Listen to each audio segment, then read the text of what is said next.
Hey strangers, welcome to the Strange Universe, where it's not about becoming someone new, it's about remembering who you've always been.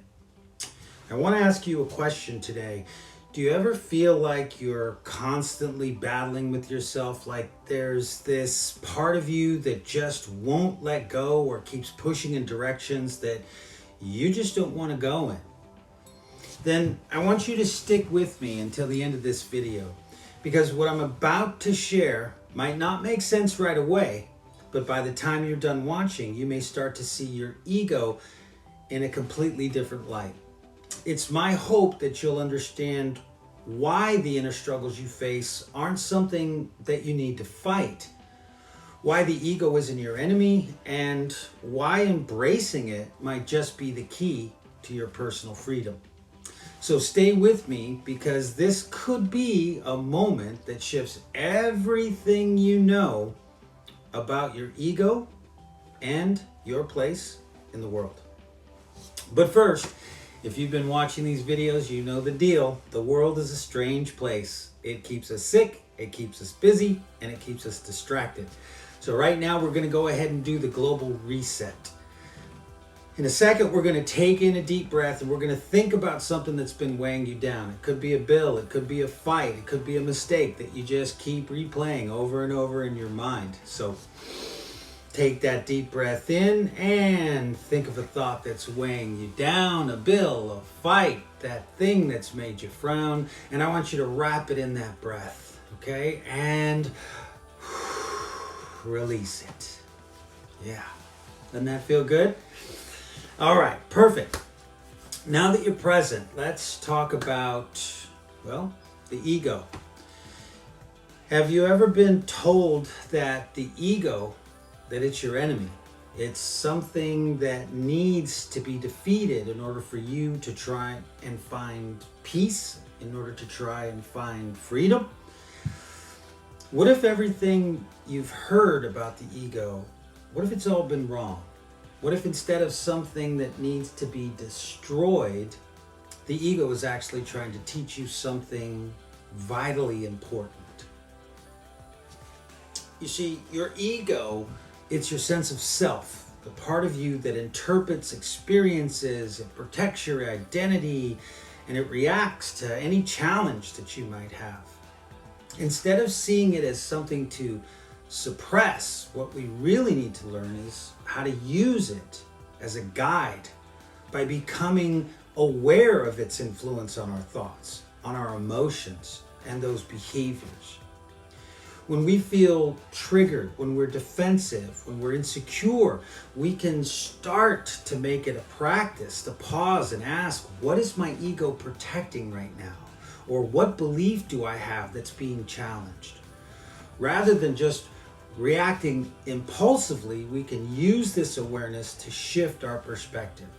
We can learn to recognize where the ego has created these limiting beliefs in our past, maybe out of necessity or for safety.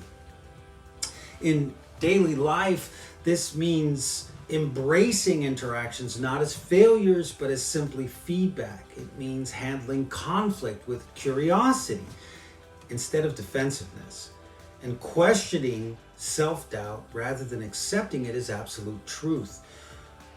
By integrating the ego rather than being ruled by it, we over time can gain greater control over our reactions. We can make wiser choices, and we can move through life with more assurance and clarity.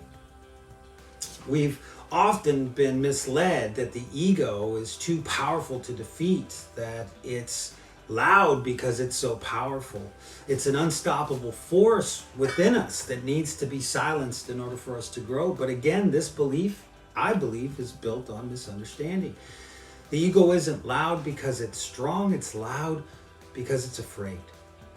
It speaks with certainty, trying to convince us that it has everything figured out, because uncertainty feels like a threat.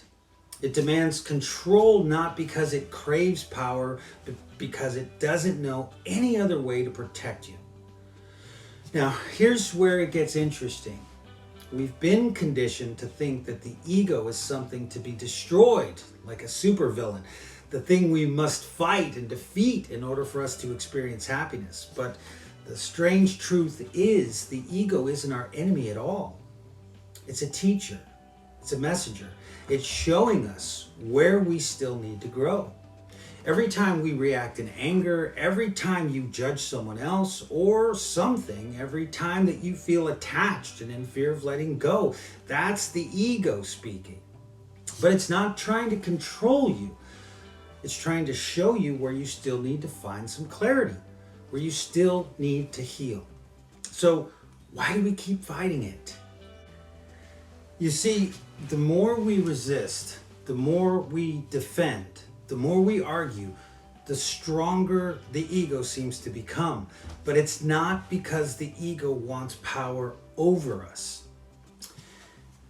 It becomes stronger because it's afraid. It's afraid of losing control.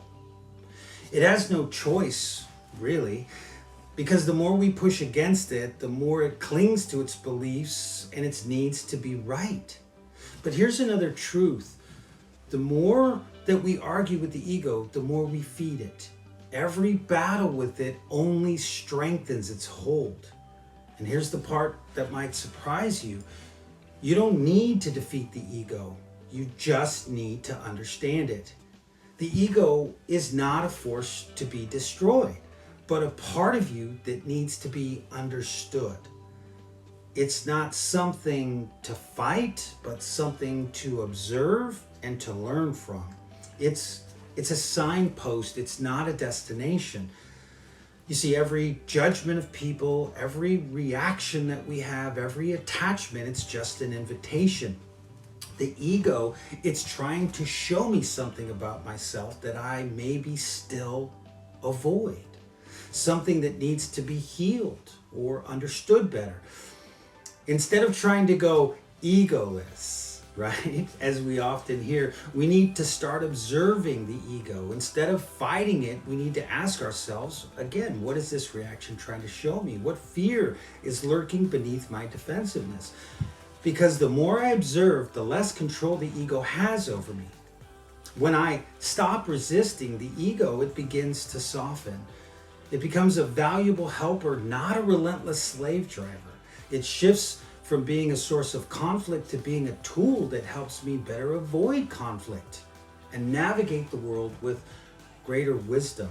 The ego invites me to gain knowledge not from books or from libraries, but from the greatest repository of learning that I will ever study, the greatest course that I'm ever going to take, myself.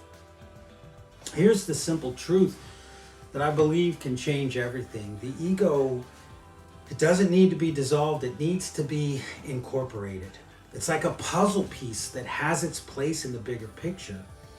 When you stop fighting it, you'll realize that it has never been the enemy to begin with. It's simply a part of you that's been trying to protect you. Granted, if you're not aware, it can be pretty clumsy and even destructive at times.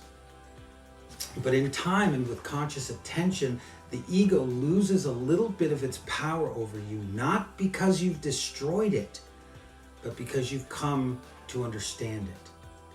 It's no longer a force that drives you seemingly unconsciously from the shadows.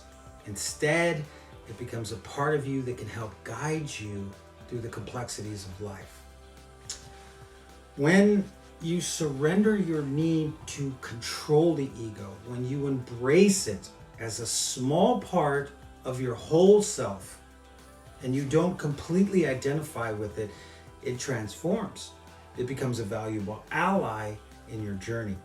It helps you to see your true place in the world, who you truly are. So the next time you feel your ego rising up, and it doesn't have a marker, right? It'll come as anger or fear or judgment of others. Ask yourself, what is my ego trying to teach me? What is it showing me about myself that I need to better understand? Ask yourself, what's the worst that can happen if I let go of this attachment or maybe this limiting perspective? Is this belief helping me or hindering me? I try to constantly practice this self-inquiry, and when I do, over time, it helps me to respond with clarity and with wisdom. I'm not controlled by these unconscious patterns. And remember, this is important, it's not your enemy, it's your helper. It's a guide for you to get greater clarity. It helps you to become the person that you were always meant to be. So, I hope this video resonated with you. If it did, please leave a comment below. It really does help to get this message out to more people who may not be aware. So remember, my friends, you are strong, you are worthy, and you are aware. I love you.